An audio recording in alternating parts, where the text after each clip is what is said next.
Bom dia a todas e a todos, sejam muito bem-vindos e bem-vindas ao nosso ICL Mercado e Investimentos. Hoje, quinta-feira, depois da super quarta, vamos explicar aí para vocês o que aconteceu nesse mundão depois da decisão dos juros dos Estados Unidos e aqui do Brasil. A da China a gente já passou hoje. Vamos falar aí brevemente do que aconteceu no Reino Unido também, porque tivemos surpresa por lá. Vamos falar do discurso do Lula também, da reunião do Lula aí com o Biden.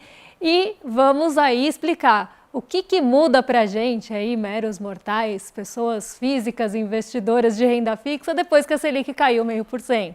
Então hoje bastante coisa para a gente tratar, mas como de costume, bom dia André, tudo bem com você? Como é que tá nessa quinta pós-super quarta? Bom dia, Débora. Bom dia a todos os nossos telespectadores, né? Essa super quarta aí teve bastante reverberação aí nos mercados. Aqui no Brasil sem grandes surpresas, nos Estados Unidos não tivemos surpresas, mas comunicados importantes, né? Mexeu com o mercado asiático, mexeu com o mercado europeu, mas a gente também teve, né, dentro da reunião da ONU, né, encontros bilaterais importantes, inclusive o acordo entre o Brasil e os Estados Unidos, que foi firmado por Lula e por Biden. E é com isso que a gente vai começar o dia, né? Mudando um pouco a nossa tradição de falar antes dos mercados asiáticos, europeus. Hoje a gente vai começar falando desse importante acordo que está aqui a notícia no nosso site, né? São acordos em relação à área trabalhista, né, que o Biden e o Lula lançaram, né, essa parceria pelos direitos dos trabalhadores após essa reunião aí que eles fizeram em Nova York. E o que você achou, André, desse acordo aí buscando essa parceria, né, pelos direitos dos trabalhadores e trabalhadoras? O que você achou aí dessa conversa do Biden e do Lula? Não, é um ponto muito importante aí que está sendo tocado, né? Principalmente porque você tem uma nova categoria de trabalho que está sendo avassaladora, né, em relação a direitos trabalhistas, que é a uberização do trabalho nesse momento. Se imaginar que você tem diversos trabalhadores que, graças à mentalidade coach, a mentalidade liberal, eles se acham empresários de si mesmo, né? Então, só que eles não têm nenhuma proteção social, como o próprio Lula falou, né, no discurso da ONU. Então você tem que dar um jeito de fazer com que esses trabalhadores sejam protegidos. E lá nos Estados Unidos a situação é a mesma. E lembrando que é ano de eleição nos Estados Unidos, Débora, e o Biden precisa de uma aproximação bem maior com os sindicatos, que sempre foi uma base importante do Partido Democrata. Então ele precisava de uma sinalização mais forte que vai acontecer uma proteção maior aos trabalhadores sindicalizados, até um aumento da sindicalização, então ele precisava dessa sinalização, mas é uma coisa que a gente tem que olhar, porque realmente é preciso uma modernização, não modernização aos moldes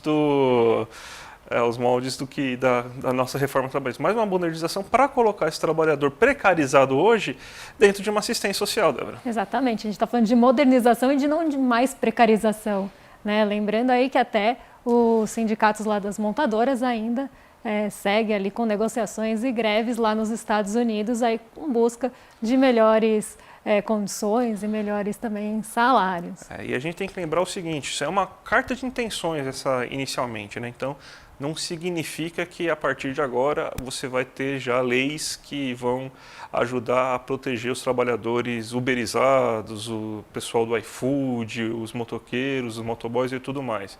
É uma carta de intenções, isso daí tem que ser passado no Congresso dos Estados Unidos e no Congresso brasileiro, né? Então provavelmente deve ter alguma proposta daqui a algum tempo em relação a isso, e pelo que tem a carta de intenções é que as propostas vão seguir mais ou menos na mesma linha, né? Então não vai ser coisas diferentes entre Brasil e Estados Unidos, mas vamos dizer assim, é uma coisa meio chocante, né? Até surpreendente, né? Um presidente que foi sindicalista conseguir fazer com que um presidente americano, o país da liberdade, da precarização trabalhista, fizesse então a sinalização para reduzir a precarização trabalhista, né, Débora? Essa eu acho que é a parte mais surpreendente de todas. E vamos aí também falar, né, falando em Estados Unidos, ontem, por meio ali das 3 da tarde, foi divulgada a taxa de juros lá dos Estados Unidos, algo que estava sendo bem aguardado, né, André, não só pelos mercados, mas de uma forma geral, e a gente teve zero surpresas nesse caso, né? A taxa de lá foi mantida no patamar atual, mas a sinalização que veio depois é que está aí trazendo bastante volatilidade, bastante oscilação hoje, e a gente vai explicar isso. Mas antes, vamos ver como é que ficou aí, dar um giro, como é que ficaram as taxas de juros nos países depois das principais decisões aí que aconteceram entre ontem e hoje. Vou colocar aqui na tela para vocês, aí a taxa de juros dos Estados Unidos é a do meio, né, para quem está conseguindo ver, ela em maio de 2022 estava em 1%, a taxa-alvo, né, dos Fed Funds, que acaba tendo ali uma banda, né, de 5,25 a 5,50, aí a gente vê que ela foi mantida agora em setembro. A projeção era de manutenção, então não tivemos surpresa nesse sentido. E anteriormente, né, como foi manutenção, 5,50 também. Né? Então, o que aconteceu e por que, diante de ausência de surpresas, o mercado está reagindo tanto hoje, as bolsas todas caindo? Né? Porque justamente o Jerome Powell, que é o presidente da instituição, né, do Banco Central dos Estados Unidos, que a gente chama de Fed, ou Federal Reserve, acabou dando algumas sinalizações que aumentaram a incerteza para as próximas reuniões. Então, o primeiro ponto que ele tocou é que ele vai continuar ali rígido em relação à inflação, que continua sendo um combate que eles vão manter em foco. Falou dos dados de desemprego e do mercado de trabalho de uma forma geral, né, aí apontando que o mercado ainda está forte para os patamares aí, de juros e também que ele está um pouco mais ali se adequando entre oferta e demanda.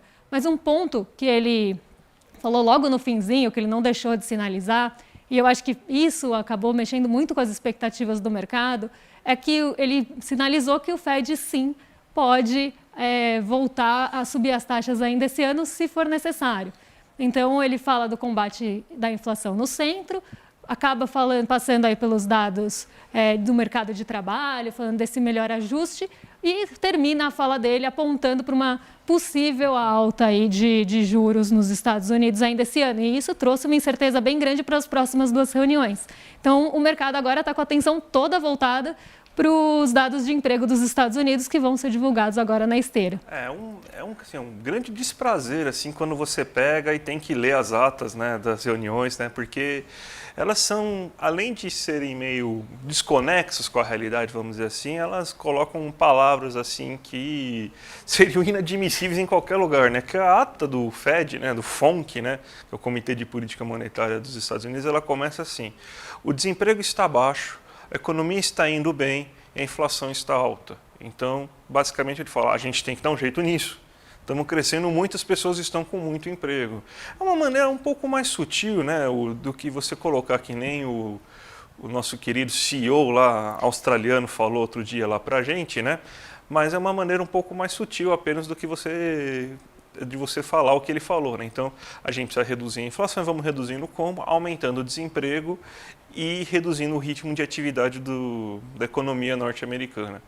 Então, você vê assim que, basicamente, como a gente estava falando esses dias, né, Débora? Lá é como cá, né? Então, você vai lá e faz o combate inflacionário às custas, né, no lombo do trabalhador, né? Sempre é o trabalhador que acaba sofrendo nessas escolhas. Sempre rompendo a corda aí para o lado mais fraco, né, e para o lado que é colocado, inclusive, muitas vezes como culpado, né? E aí não só pelo CEO, né, que falou que as pessoas trabalham pouco, são pouco produtivas, foram pouco produtivas na pandemia, enfim, várias regalias. E aí realmente normalmente na corda mais fraca e nos trabalhadores que a corda estoura. Mas alguém colocou juízo na cabeça do pessoal lá da Inglaterra, pelo menos, Débora? Porque eu estava vendo, né, que provavelmente ia ter, né, um aumento, era previsto, né? A gente até mostrou os dados ontem aí da inflação inglesa, da inflação do Reino Unido, né? E estava bem baixo, foi bem abaixo da expectativa, e parece que alguém colocou aí um certo juízo, porque eles não aumentaram, né? Mesmo com as expectativas todas falando que eles iam aumentar, né? Então, continuando com aquele gráfico lá que mostram as 3 taxas aí, né, da gente, né? Então, vamos ver aí como que funcionou. Manteve-se em 5,25, né? Mesmo todo mundo esperando 5,5, né? Você pode explicar um pouco melhor, Débora? Exatamente. Eu acho que o Grilo Falante acabou visitando o Reino Unido essa noite, porque a gente teve os dados fracos ali da indústria, né? Que foi o próximo dado aí, o primeiro dado que foi divulgado lá pelo Reino Unido. Então, isso mostrou já uma fraqueza da economia britânica. Logo na esteira, né, ontem, foram divulgados os dados de inflação que ficaram bem abaixo do esperado, não só nos preços num geral, mas os preços ao produtor também, não só ao consumidor. O núcleo, que a gente sempre explica aqui, que exclui ali dados de energia, como energia elétrica, petróleo, os alimentos, né, que acabam ficando menos sensíveis a esse tipo de movimentação. E também o acumulado, não só 12 meses, mas também o do mês. Então, todos os dados vieram muito abaixo do projetado, mas ainda assim o mercado esperava que o Reino Unido ia subir juros hoje, né? Mesmo não fazendo muito sentido, a expectativa era essa, né? Porque já tinha tido essa sinalização antes. Mas eles surpreenderam. Então, se a gente não teve surpresa no Brasil nem nos Estados Unidos, no Reino Unido a gente teve. Então, a taxa anterior era 5,25, a projeção do mercado era 5,5, então aumento de 0,25 ponto percentual, e isso não aconteceu. A taxa ficou em 5,25. Então aqui, pelo menos, né, é um pouco mais coerente com os dados, mas eles ainda não falaram em corte.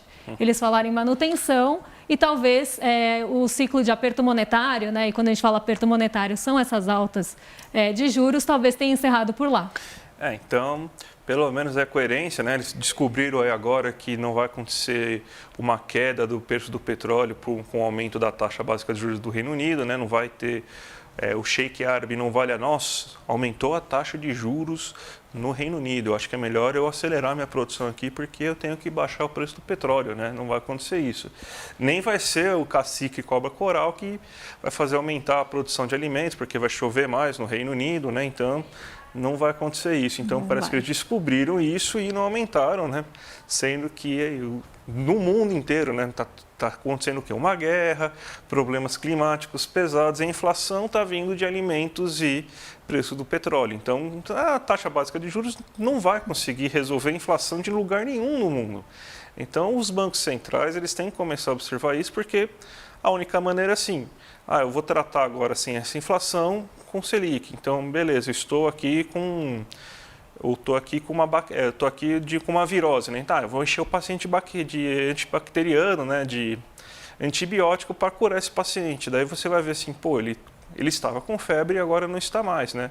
Aí você mede o pulso dele, ele está morto, porque pessoas mortas também não têm febre, né? Então você vai acabar matando o paciente, mas vai resolver, né, a inflação nesse caso, né? Então basicamente esse é o método aí de controle inflacionário, né? Você mata o paciente, ele realmente não vai ter mais febre, vai acabar a inflação, né?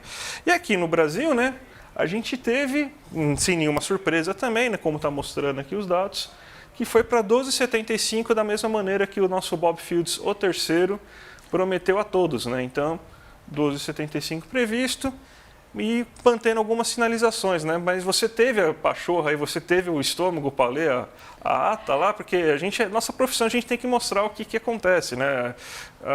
Aquele Ctrl+C, Ctrl+V, copia e cola que eles colocam naquela ata. Todos os meses, né? Todos os meses dá essa sensação, que eles copiam a ata do mês anterior e colam para justificar ali os seus pontos para manter ou para cortar a taxa. Então, desde que estava mantida, já era a mesma ladainha de sempre. Mas a gente teve o corte esperado e a sinalização de que, por enquanto, não vem intensificação de cortes, né? Que é o que a gente estava falando ontem, naquela pesquisa do mercado, né, de intensificação de cortes ainda esse ano. Na ata de agora, nesse final de Copom, não teve essa sinalização, né, André? Então, é a mesma justificativa de sempre, e sinalização de manutenção desses cortes, né? Então o ritmo vai ser de meio ponto, pelo menos até agora. Eles até reforçaram, né, que vai ser esse meio ponto até o final do ano, inclusive, né? E falou que pode manter nesse ritmo de corte até 2024, mas as justificativas continuam sendo a mesma, né? Deu um certo recadinho, porque não pode passar ileso, né? Eles não basta eles ficarem contentes em fazer política monetária, eles querem fazer política fiscal também, né? Falar, não, o governo tem que ficar mais responsável fiscalmente, né? Então, quer mais o quê? Já aprovou o arcabouço fiscal, vai ter reforma tributária, eu não sei o que mais que eles querem, mas é sempre aquela ladainha, né? Risco fiscal, a situação dos Estados Unidos preocupa, a situação da China preocupa, tudo pode gerar inflação, né? Qualquer coisa acaba gerando inflação, mas é tudo de demanda, eu acho incrível isso, né? 500 fatores de oferta colocados como possíveis fontes inflacionárias, mas aí a culpa é sempre da inflação de demanda. Acho essa sinalização, essa coerência que o nosso querido que a nossa querida ata do Copom, não saiu a ata, né? Foi só o comunicado, mas o que o comunicado coloca eu acho assim sensacional, né? E é sempre assim, a demanda, como se a demanda tivesse aqui no Brasil, nossa, aquecidíssima, né? Estamos com uma demanda aí voando, quando não é o caso, né? Muito da nossa inflação, inclusive nos últimos meses, veio dos combustíveis que a gente sabe que não vem daí, né, esse aumento de preços. Mas a gente conseguiu uma coisa importante aí com essa queda, né? A gente conseguiu ficar em segundo, saímos do primeiro lugar e fomos agora para segundo lugar no ranking de taxa de juros reais mais elevado. Mostramos o gráfico aqui para vocês, aqui, né? Mostrando quais são as taxas de juros mais elevadas. O México agora ultrapassou a gente. Parabéns, México! Vocês agora têm a taxa de juros real mais elevada. Mas ainda a gente está acima, por exemplo, de Colômbia, Hungria, Indonésia, Rússia, que não está acontecendo nada grave na Rússia, né, para ter uma taxa de juros elevada, né? Só está no meio de uma guerra, então a gente tem mais risco, né, de dar calote nos outros países do que a Rússia, né, que está, inclusive, com sanções, né? Então é impressionante isso, né? E a gente ainda tá na frente ainda da Turquia, né? Mas calma que a Turquia vai passar logo, porque a Turquia está anunciando 35% de juros ao ano, inflação de 90%. A Turquia é um caso à parte, né? Então, a Turquia a gente tira até fora aí das previsões, Por né? isso que ela nem aparece no gráfico. Mas o Brasil aí no top 3 ainda, né? Não estamos mais no primeiro lugar, mas ficamos aí no segundo lugar. Lembrando, tá, gente, que para fazer esse cálculo de ranking aí de juros reais, a gente pega a taxa de juros vigente e a projeção da inflação para 12 meses. Aqui quem calculou foi a Moneyou, mas dá para calcular isso, né? E normalmente o número é muito semelhante, porque pega-se normalmente a projeção ali de Focus ou das próprias assets, e aí a gente chega a esse número, né? Por isso que se descontar a inflação de agora, não seria esse número, só para deixar a nossa audiência aí um pouco mais por dentro de como se calcula, né, esses juros reais. Então, pega a taxa vigente e desconta a inflação ali. Tá, mas beleza, tá aí, a gente falou de Copom agora, até agora, muita coisa aí, muita explicação técnica, né? Mas o que isso vai afetar na nossa vida? Como fala o meme, né? O que isso muda na vida do Palmeiras? Aí vai mudar alguma coisa? A gente vai poder comprar um novo avião com o Palmeiras, com essa nova Selic? Aí o que vai acontecer aí para as pessoas normais que têm aplicações financeiras, compra aquele seu título público lastreado na Selic? Vai ter alguma mudança importante, Débora? Então, vamos ver se vai ter uma mudança? Eu vou colocar aqui na tela para vocês uma planilhinha que eu calculei. Então, eu peguei aí a taxa de juros, o CDI, na verdade, atual, né? CDI é o que normalmente remunera as aplicações de renda fixa pós-fixadas, aquelas que rendem 100%, 105%, 103% do CDI. Coloquei a data de aplicação hoje, coloquei vencimento para um ano, tá? Então, não joguei muito para frente e coloquei inflação atual. Poderia ter colocado aqui a projeção da inflação, mas coloquei inflação atual e coloquei assim, se eu colocasse R$10 mil. Então, realmente aqui, para nós, meros mortais que aplicam em renda fixa, não estou falando do grande investidor, não estou falando do fundo, estou falando de nós aqui, do nosso bolso. Se vai fazer aportes mensais, não vai fazer. Aqui um merchan, tá? Essa planilha é do nosso curso do Investidor Mestre, que os alunos têm acesso e podem ficar brincando com as projeções de juros. E aí, CDB pós-fixado, 100% do CDI. Então, aquele CDB do banco que você você pode resgatar e cai na conta no mesmo momento, que paga 100% do CDI. E aqui eu coloquei só pré-fixado, tá, gente, para colocar a taxa anterior. Então, eu coloquei o CDI anterior para a gente ver, muda muita coisa na minha vida esse corte de Selic? Então, vamos calcular. Então, vamos lá. Espero que vocês estejam conseguindo ver. Se não estiverem, vou pedir para colocar aí na tela inteira para o pessoal conseguir ver em casa. Então, o CDB 12,65, né, que é o atual, pagaria mais de 8% acima da inflação, né, uma rentabilidade ali bruta, né, de... vou até eu chegar mais perto, porque está pequenininho para mim. R$ 1.348,13. Líquida de R$ 1.112,21, aplicando R$10 mil por um ano.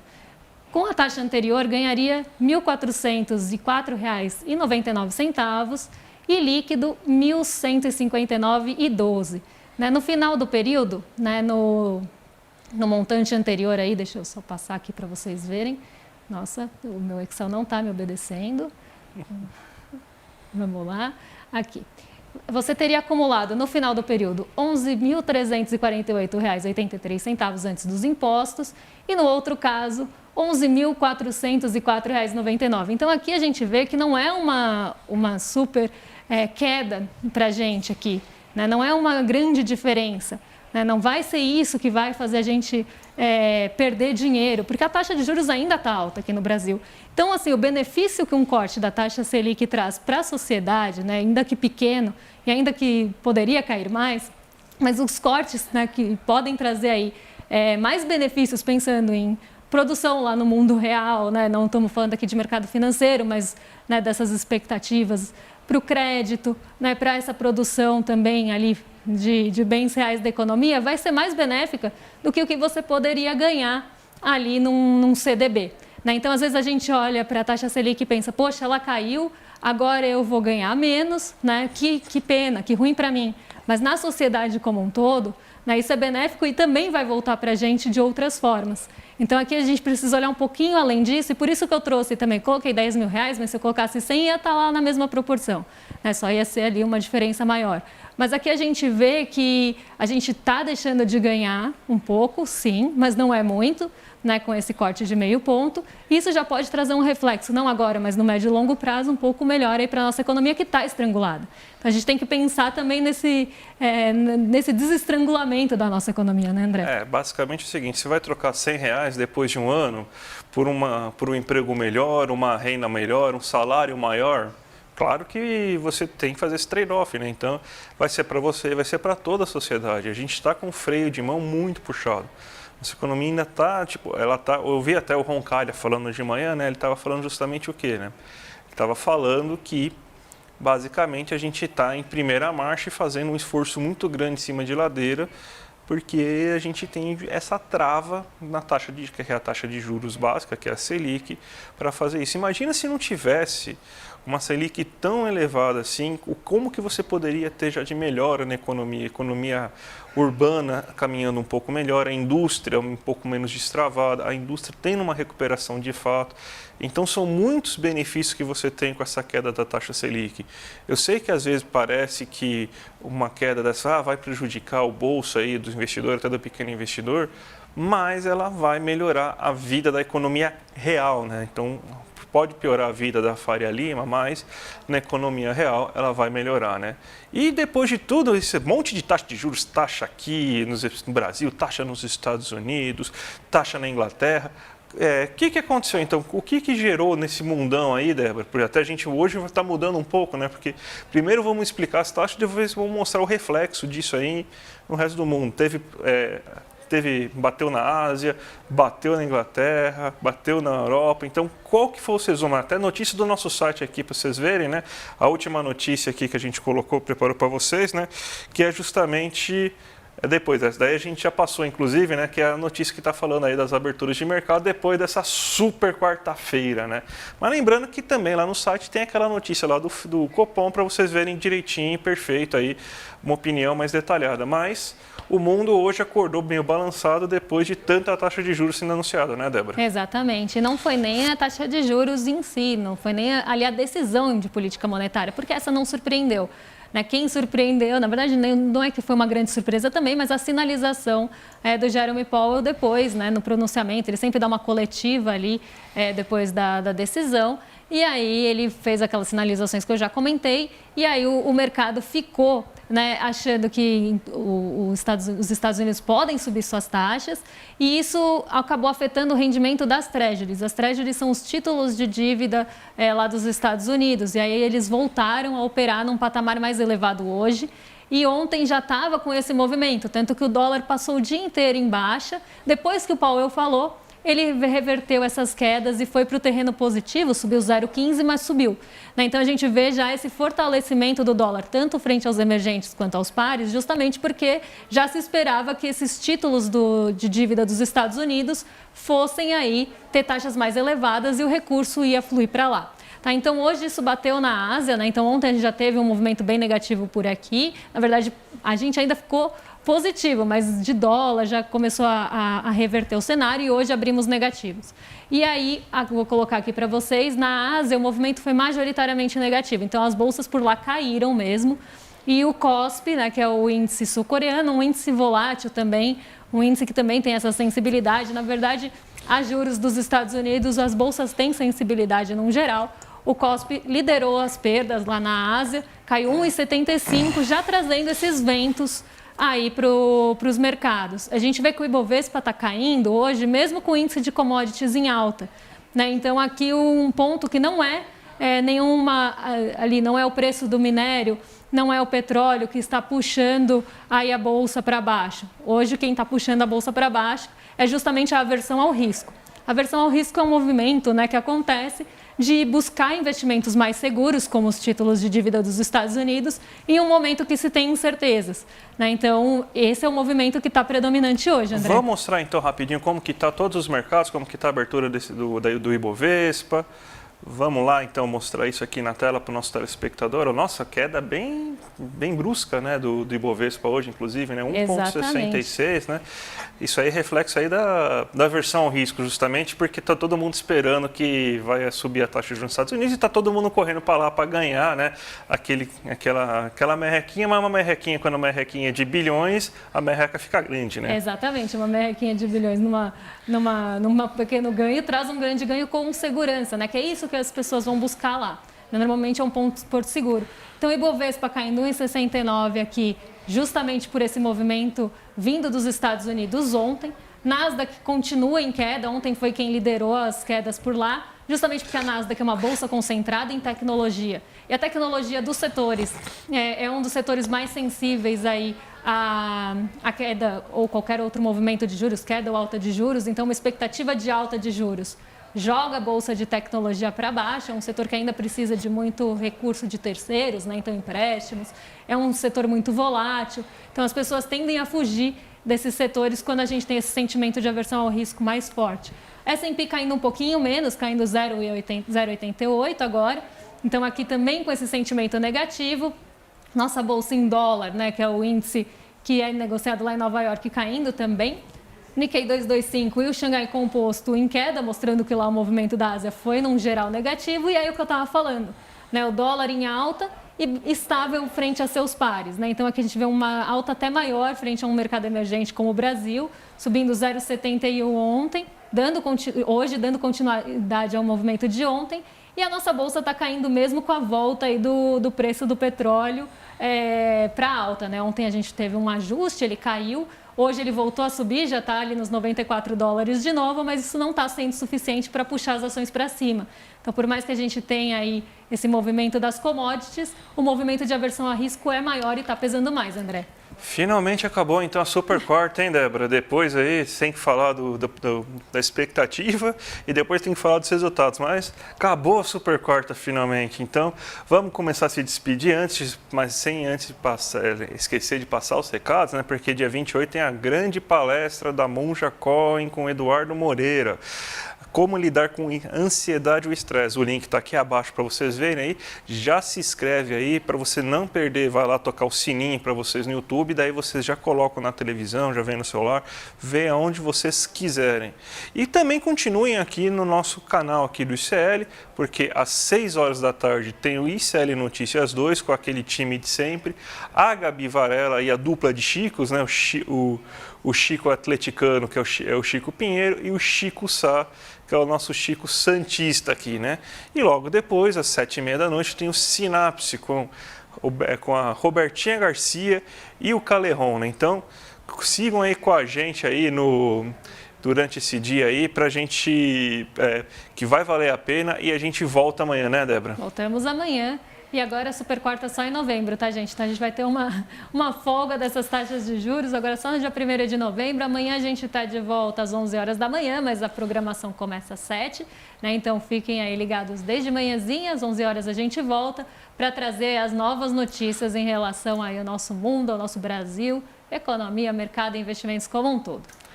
Então, gente, até mais. Tchau, tchau. Monja Coin tem ajudado a desmistificar estigmas e a combater a intolerância religiosa no Brasil. As armas que Monja Coin tem, os ensinamentos budistas e o amor. No dia 28 de setembro, uma quinta-feira às 8 horas da noite, ela vai dar uma palestra aberta e gratuita para todo mundo que faz parte da comunidade do ICL. Para você participar é só clicar no link aqui em cima ou aqui embaixo e gratuitamente em poucos segundos você vai estar inscrito. Clique agora, se inscreva e vamos participar dessa aula sobre como vencer o estresse e a ansiedade. Todos precisamos desses ensinamentos. Até lá!